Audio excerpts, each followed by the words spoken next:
সব থেকে বড় জঙ্গলের নাম কি? বন্ধুরা আজকে চলে এসেছি, দেখতে পাচ্ছ এখানে একটা দাদা দাঁড়িয়ে আছে। এনাকে প্রশ্ন করব, যদি উত্তর দিতে পারে আমাদের চ্যানেলের পক্ষ থেকে সুন্দর একটি গিফট থাকবে। প্রথমে এনার নামটা শুনে নেবো, তারপর এনাকে প্রশ্ন ছুঁড়ে মারবো। এই প্রশ্নটা আর কি ছুঁড়ে দেবো, তাই তো? আমি ওটা তোমার কাছে ছুঁড়ে পেটিয়ে দেবো।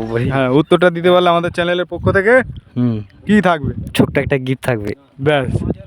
প্রশ্নটি হচ্ছে, সারা পৃথিবীর মধ্যে সব থেকে বড় জঙ্গলের নাম কি? 5 সেকেন্ডের মধ্যে বলতে হবে, এই 10 সেকেন্ডের মধ্যে। 1 2 পুরো পৃথিবীর মধ্যে? পুরো পৃথিবীর মধ্যে। 3 4 5 6 7 ছাড়ো বলতে হবে না। 8 9 ছাড়ো বলতে হবে না। 10। উনি কিন্তু চেষ্টা করেছিল, কিন্তু অল্প চেষ্টা করে উনি বলেছে পারবো না। আমাদের চ্যানেলে যারা ভিউয়ার্সরা আসো, প্রচুর পরিমাণে ভিডিওটা শেয়ার করুন, আর যারা জানো কমেন্ট করো, জলদি কমেন্ট করো। খুব ধন্যবাদ তোমাকে সময় দেওয়ার জন্য।